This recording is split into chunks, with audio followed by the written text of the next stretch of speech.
Hey everybody, I am so excited to be with you back making more videos for 2024. I hope you all had a fantastic festive season and got some rest and are good to go for the rest of this year. For those of you who are new, welcome to Compliance with Kutsai. Thank you so much for subscribing to the channel. Much appreciated.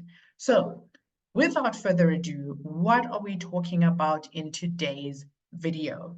We are talking about, drum roll please, compliance KPIs and KRIs.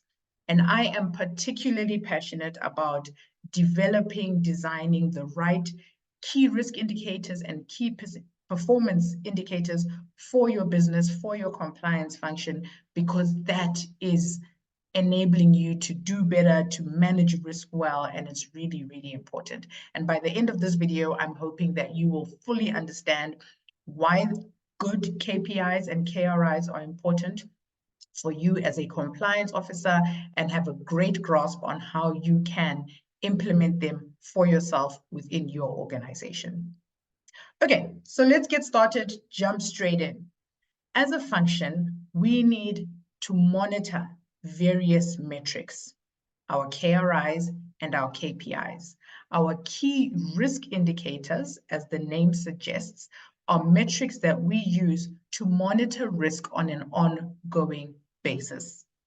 The purpose of a key risk indicator is that as you're monitoring it month on month, week on week, whatever is relevant for a particular metrics, it's going to be able to give you an early warning of if things are about to go wrong.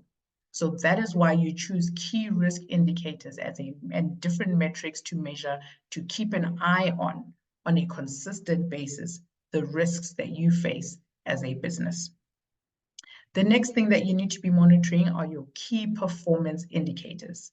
Your KPIs are your way of monitoring your performance as a compliance function or the performance of the compliance management system.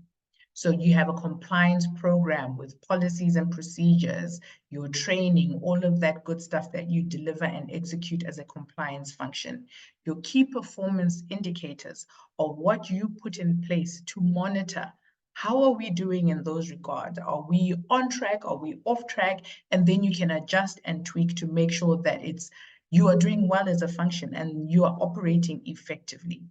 It's really great. And when audit comes in to audit you as a compliance function, they will be looking at your compliance program and the compliance management system and saying, how effectively are you executing on your mandate? So your key performance indicators are really great because it gives you line of sight and to be able to say, how are we performing? What is effective? What is ineffective? What can we improve in terms of our performance as a compliance function?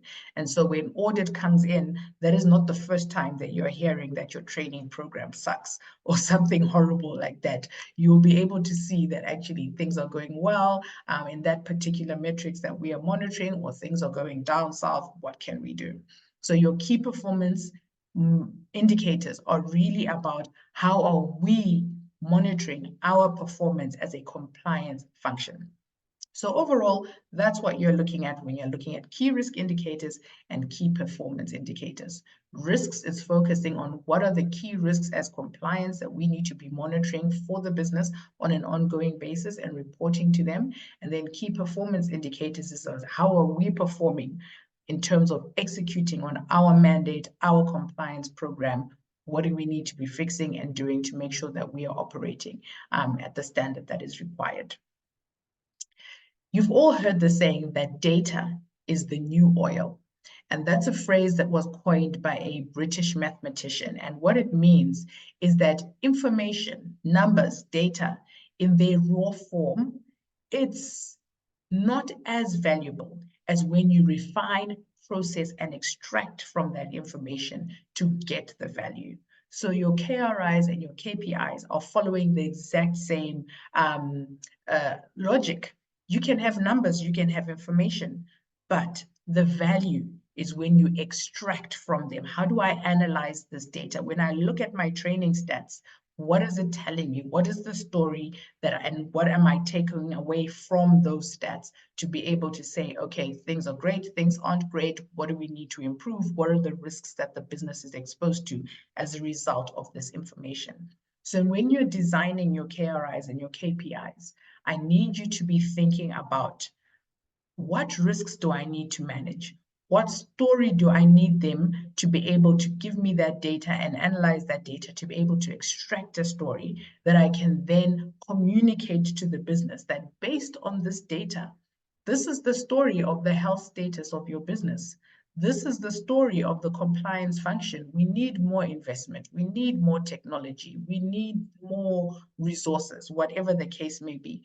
But the data that your KPIs and KRIs provide you and your analysis of that data is what's going to enable you to deliver that story and add value to your business at the end of the day. So really important, key takeaway, KPIs and KRIs need to be more than just information that you collect, throw into report, send it away, and hope someone does something with it. You need to use that data to tell a story and to deliver more value to your business. So let's talk about examples of KRIs and KPIs. And remember, useful and valuable.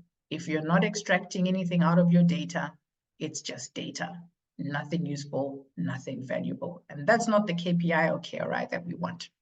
So I'm going to talk to you about your and give you a couple of examples of standard KPIs and KRIs. You can take this much further, but then, we're going to be here all day. I can speak about it until the kingdom comes. So I'm going to give you a few examples of KPIs and KRIs that you can then take further in your own time. So key performance indicators, let's start with that. And that's area of passion of mine. As a compliance function, as with athletes, for example, they are very aware of their stats. If you watch sports, you know that the commentators, everybody can tell you, he shot this many hoops, this is a highest score, this is his shooting range, this is the speed that he goes, this is how many races he's won in this year, in this quarter. They know their stats down to a T. And as a compliance function, you also need to know your stats down to a T, because the only way you can improve is by what? Knowing how well you're doing or how well you're not doing, depending on the situation. So your key performance indicators, if you look at your compliance program and say to yourself, how am I going to monitor if this is going well or not well? So let's take training as the first example. If you said to yourself that you want to train the entire organization on code of conduct, anti-money laundering, and data privacy, and there may be different targeted trainings to different areas depending on the risk levels for specific requirements. Then you've got your training plan. You have to monitor how you are going on your training plan, and that's where your KPIs come in. If we have said that by Q1, we must have trained this number of people, Q2, this number of people, all the way through the year to make sure that by the end of the year, everybody's trained. How are you running on that? Are you 80% complete on your training against deliverable, 90%, 50%? And then you'll be able to tell how you are performing in that respect. If you're not monitoring your delivery in that respect, you will never know how well your training program is performing. In terms of the assessments at the end of the training, are people passing the assessment on the first round, on the second attempt? What is the pass rate? 90%, 50%, depending on what you've sent it on. All of that data is going to let you know, are we achieving the learning outcomes that we've set ourselves to achieve out of the training? If everybody's getting 50%, is it that the training material is complicated? Is the assessment too difficult? Do we need to adjust? Or maybe, we need to simplify things so that people really understand the concepts. Monitoring all those type of things and putting those metrics in for yourselves and monitoring them will be able to help you know if the training program is being successful or unsuccessful. So you can put metrics around the performance of your training plan. Let's look at our policies, for example. If we have policies and they say to people, You need to be reporting if there is a violation or a breach or an incident that takes place. How many incidents were reported versus what we know happened on the ground? If people are not reporting and we're discovering via our testing activities, for example, then there's a gap there. Is it that people don't have awareness of their requirement to report? Do they not actually know that this is a violation of a policy and we need to implement some training and awareness in that respect? Monitoring these type of things helps us to know what is going on and how we need to improve and tackle these type of issues. Is it an awareness thing? Is it just a lackadaisical attitude that someone else will report it? It helps you to understand where you as a compliance officer need to do more work. Okay. Another example of a key performance indicator for compliance is around compliance testing. If you have a testing plan in place and you said that in 2024, you are going to execute 20, 25, 30 compliance tests, obviously that number will differ from business to business, organization to organization, depending on the people and all that good stuff.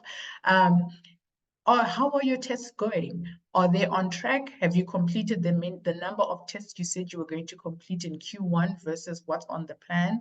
How many tests are overdue? And then you're able to identify, do we have a resourcing issue? Do we have a skills and talent issue in terms of the execution of the tests, where it should take 3 weeks to execute? It's taking 6 weeks to execute. Maybe our monitoring and testing team need more training and skills development in that regard so that they can execute and we complete on plan. So you have to be able to monitor your execution of your compliance testing and then the quality of the testing as well. What are our findings? Is everything no findings, no findings, no findings, which may be red flags? Do we have a number of findings? Is that telling us something about our control environment, that the controls are inadequate and we need to engage the business on shoring up those controls? Every single metrics that you choose to put in place will tell you something if you analyze it and help you put in place a plan to remediate it.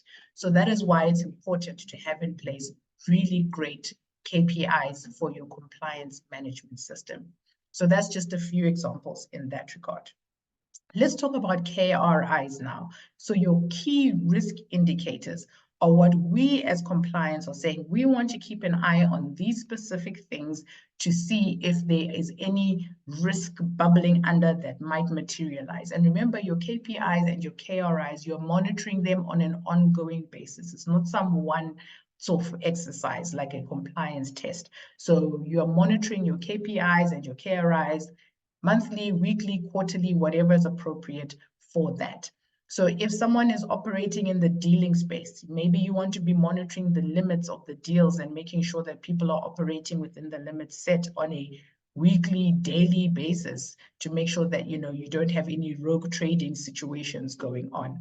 If you are in the credit space, you need to be making sure that how are we monitoring the affordability assessments versus the loans that are executed? Is there something that we need to be monitoring on a daily basis and getting, not a daily basis, on a regular basis, and getting some sort of report to see what the trends are in that respect, if that's an area of risk that you need to be operating on? KYC and AML, what do we want to be monitoring on a monthly basis? How many suspicious reports did we submit versus the number of hits that the transaction monitoring system generated?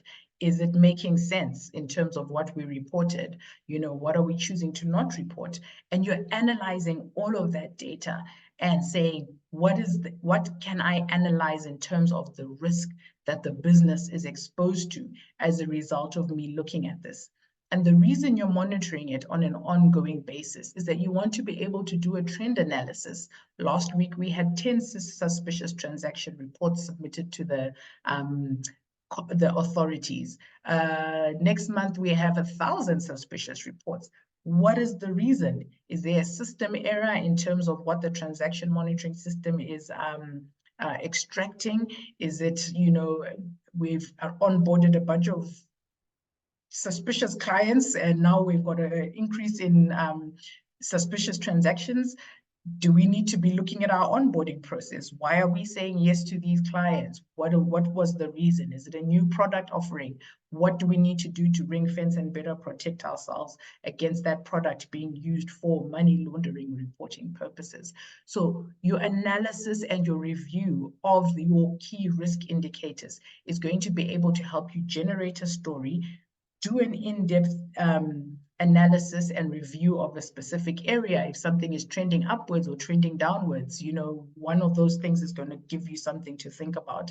And then you are in a position to be able to go to your business and say, we've been monitoring this metrics for 6 months, for 9 months, for 3 months, and we've noticed an increase in this. We've noticed the decrease in this, and it's concerning to us. We want to do a deeper dive. Maybe it'll trigger you to do a compliance test in the area to further investigate what is going on. But the important thing for you to note is that key risk indicators are there for you to identify potential risk and be able to do something about it before an absolute explosion actually happens. And now you're running around putting out fires and all in a panic and all the rest of that. So design your KRIs in such a way as to what are my, and the word key is kind of the giveaway. What are my areas of concern in the business where my biggest risk issues might arise? And what metrics can I put in place to make sure I'm monitoring that on an ongoing basis? And as I monitor it and collect the data and collect the numbers, how am I then analyzing that data to be able to extrapolate a story that I can then say, this is the compliance health status of the business. These are the areas of concern that we need to do something about, and be able to then relay that confidently to the business that you support. So it's way, way above just, oh, 5 courses completed, people are 2 days overdue with their training. Pop that into your report and send that over. And tomorrow, collect the same data. Next week, collect the same data, pop that into a report, pass it on. It's beyond that. Data is the new oil, and your KPIs and your KRIs are the data that you as a compliance officer collect, review, analyze, and be able to say, this is how I can further add value based on the outcome of my analysis from a performance perspective. This is how I can further manage risk based on the analysis of the risk indicators to better serve the business and manage their risk. Okay, I hope that was really clear to you about your KPIs and your KRIs. When I do my workshops, I go into a lot more examples because obviously we have a lot more time. It's a full-day workshop, or when it's the boot camp, it's a whole 5 weeks of talking about this type of stuff. So if you want a lot more detail, I highly recommend you sign up for one of the workshops, and we can knock it out, and you can actually design some KRIs and KPIs, and I can help you through that process. But for now, I hope you get a really great idea of why it's important to have good KPIs and KRIs, and why it's important to really analyze them and extract a story to make you a great compliance officer that's adding value to your business. Thank you so much for watching this video. And if you like it, click the like button. If you've got questions or comments, put them in the comment section. I will read them and respond to as many as I can. Until next time, thanks for watching, guys. Have a fantastic, fantastic rest of the day further. Bye.